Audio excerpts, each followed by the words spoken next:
Hola, soy Karina Mariani y estas son mis editoriales. La editorial de hoy, la última de las legiones huyó de Afganistán.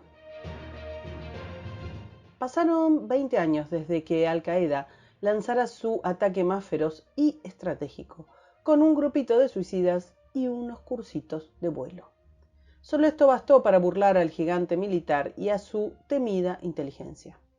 De los esfuerzos morales y marciales que las fuerzas occidentales pusieron en juego para hacer frente a la declaración de guerra del terror islámico, hoy no queda nada. A Occidente, el 11 de septiembre del 2001, le declararon la guerra y 20 años después la perdió. Balance final. Altas y bajas ocurridas en el medio no cuentan si es el agresor el que festeja. El vendaval que ha generado el regreso al poder del infierno talibán no puede ser abarcado en una nota, en un podcast, en miles de horas de televisión o en mensajes en las redes sociales. Hay una catarata de aspectos para analizar, tratar de entender qué pasó y qué puede pasar con el mundo en el futuro no tan lejano. La geopolítica es un ajedrez sin reglas. Mucho se dijo y mucho hay por decir de la historia, de la estrategia, de la salida y de los 20 años de permanencia. Pero, entre tanto desconcierto, hay una certeza.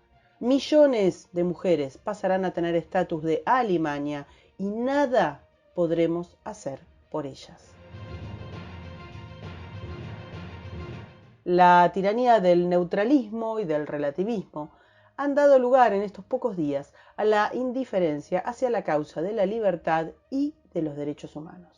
Justamente eso pasa en este lado del mundo, en donde se levantaban tan vigorosamente los deditos índice para señalar o para ideologizar hasta las cosas más niñas. Todo el postureo feminista se desmaterializó en horas, junto con el difunto gobierno afgano. La sensibilidad a las necesidades de las minorías oprimidas parece que solo es compatible con su denuncia en las democracias liberales, pero se torna en una actitud curiosamente apática y flemática cuando las amenazas a la libertad provienen de los enemigos de esas democracias. No hace mucho el mundo entero conocía a Bibi Aisha por la portada de la revista Time, la chiquita a la que los talibanes cortaron la nariz y las orejas en castigo por intentar huir del matrimonio al que la obligaron siendo una niña y que la llevó a vivir con una familia que la torturaba. Bibi no es un caso aislado, de más está decirlo, es la norma en el universo talibán que las mujeres sean agredidas, vendidas como novias desde la infancia y maltratadas por el pecado de haber nacido mujer. A Malala Yousafzai la persiguieron hasta su microescolar y ahí le dispararon 3 veces. Una de las balas le atravesó la piel a través de la cara.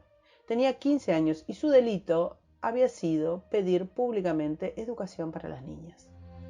Hay mujeres con los dedos cortados por usar esmalte de uña. Hay mujeres violadas condenadas a la lapidación por considerarlas culpables de instigar el delito.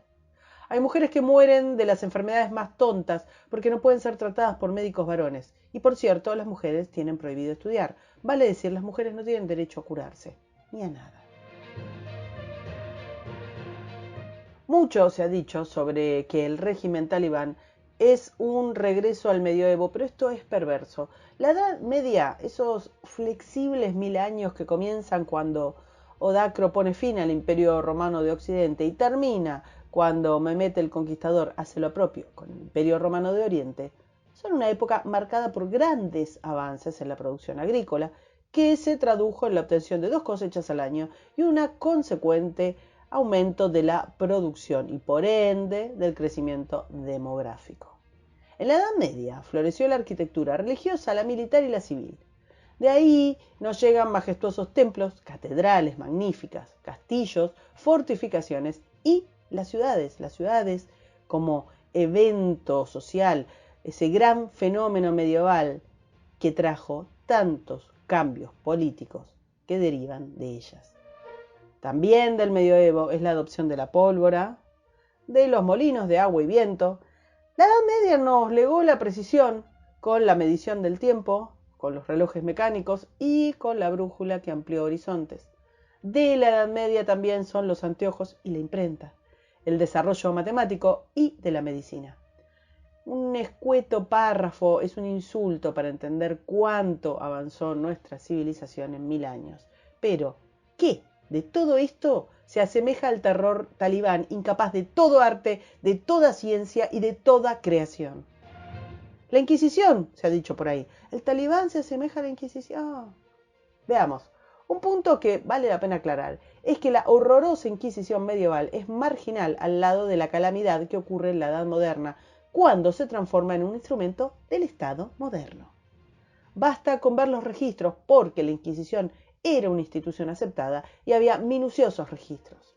Algo similar ocurre con la esclavitud. No es de la Edad Media la época de auge de la esclavitud, como sí lo es en la Edad Moderna con el desarrollo del colonialismo. Pero, ¿son los horrores del pasado aplicables al presente? ¿Acaso no se beneficia el terrorismo integrista de los avances tecnológicos en el armamento o en la comunicación? ¿Es dable justificar el atraso maniqueamente selectivo? Por cierto, que en toda la barbarie existente en nuestra historia desde el principio de los tiempos, no hay un solo momento en el que las mujeres fueran tratadas como en el régimen talibán. Esto no es un atraso evolutivo, un atraso en la evolución civilizatoria. Esto es otra cosa. También se escucha mucho decir es otra cultura, como si esto deshumanizara a los habitantes de tierras lejanas y los eximiera de la posesión de los derechos, ingenuamente llamados universales, del hombre.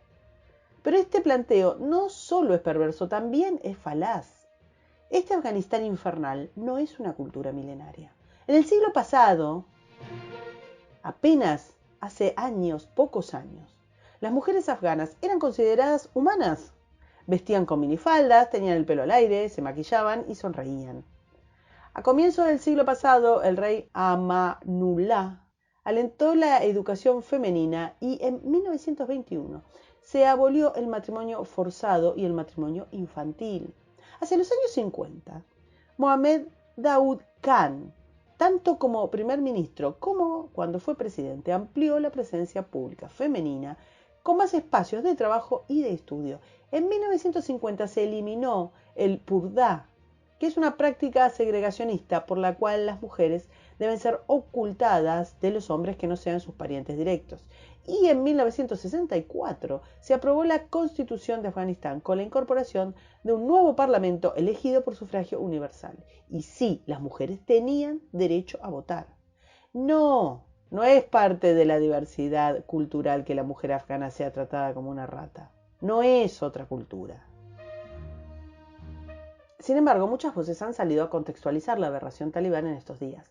Las mismas feministas que consideran violentos a los varones y se sientan con las piernas abiertas, sostienen, en cambio, para Afganistán que, abro comillas, el burka es una pieza usada tradicionalmente por las mujeres del pueblo pastún, uno de los numerosos grupos étnicos de Afganistán. Como muchas otras formas de velación, simboliza la respetabilidad de la mujer que lo porta y la pertenencia a una comunidad específica, además de proteger de las miradas y el acoso de los hombres fuera del hogar. De esta manera, se porta como una forma legítima de transitar el espacio público. En los países de mayoría musulmana, los motivos de cada mujer tiene para usarlo son variados, pero pueden responder a los estándares sociales que se consideran apropiados en su comunidad. Esta pavada la dicen en la revista Anfibia, que tan feminista parece. En otras palabras, las que aquí ven opresión patriarcal hasta en la sopa, aquí en Occidente, consideran, en cambio, que el velo islámico es casi un mimo. Aunque claro, si las mujeres no lo usan pueden ser ejecutadas, pero bueno, esos son detalles para ellas. Para el feminismo actual, vestir a las mujeres como un sillón sería como empoderarlas, claro, si no lo vemos desde nuestra mirada colonial. Vale decir que para las mujeres afganas la sumisión no está tan mal. ¿Por qué el burka afgano no molesta? Un trapo que cubre a la mujer de la cabeza a los pies con una rejilla para los ojos no ofende a los cientos de miles de burócratas que han hecho crecer con fondos públicos sus tongos buscando machismo en el fondo de las ollas. ¿Habrán entendido lo que significa invisibilizar estos burócratas que parasitan el universo feminista? ¿Lograrán convencer al planeta de que ir tapadas de la cabeza a los pies es un gesto de rebelión antiimperialista? A ver, esto no es un retraso evolutivo de la sociedad, esto no es diversidad, esto es un enorme campo de concentración que la humanidad ha dejado ahí con la esperanza de que se mantenga convenientemente contenido entre las montañas. Y al feminismo no le molesta, es más, lo justifica. Tras el golpe de Estado talibán, la siempre decadente ONU publicó lo siguiente. Las agencias de la ONU instan a los talibanes a cumplir sus promesas de proteger a los vulnerables. Sí, y en el cenit del cinismo agregó que seguirá muy de cerca el cumplimiento de las promesas hechas por el talibán de respetar los derechos humanos, especialmente el de las mujeres y las niñas. Ok, seguirá muy de cerca. Sí, claro. ¿Cómo va a ser la ONU para exigir respeto por los derechos humanos en Afganistán? A ver. Recordemos que entre los países miembros del Consejo de Derechos Humanos de la ONU hay dictaduras como la China, la cubana, Sudán también es dictadura, Venezuela también es dictadura y están adentro. Agreguemos que entre los miembros están los países que más persiguen a los cristianos: Somalia, Libia, Pakistán, Eritrea, Sudán, China y Mauritania. Y más. ¿Velarán estos países por las minorías religiosas en Afganistán? Y más. En el Consejo de Derechos Humanos de la ONU hay 3 países que penalizan a la homosexualidad con la muerte: Mauritania, Somalia y Sudán. ¿Qué van a hacer cuando los talibanes cuelguen a los homosexuales o les prendan fuego vivos? Sumemos que Somalia y Mauritania castigan el adulterio con la lapidación, aun cuando la mujer infiel haya sido violada. ¿Serán estos países celosos guardianes de los derechos de las mujeres en Afganistán? La argamasa de los derechos humanos era esa narrativa que sostenía el entramado institucional del mundo libre. Y hoy es un absurdo. Gracias a la caída de Afganistán, también OTAN y el resto de los liderazgos occidentales, como guardianes de la paz, demostraron ser un absurdo, vergonzoso además, al que se le anima cualquiera. Occidente mostró que no puede o no quiere defender la filosofía que sustenta su modo de vida. China, Rusia o cualquier otro enemigo de la libertad tienen el hambre y la voluntad, donde Occidente tiene la cobardía, la pacatería y la pereza. Mucho se desmoronó en el mundo cuando despegaron los aviones que dejaron abandonadas a millones de niñas a la barbarie inhumana. Mucho más de lo que se puede ver ahora en medio de la derrota y el desconcierto. No hay excusa económica o geopolítica que justifique matar el alma de Occidente, que ya ni conquista ni se defiende. La misma cretina ingenuidad que creyó que los talibanes tardarían 9 meses en llegar a Kabul o que volverían civilizados es la que cree que, luego de esta derrota impúdica, los que olieron sangre no van a salir a la casa.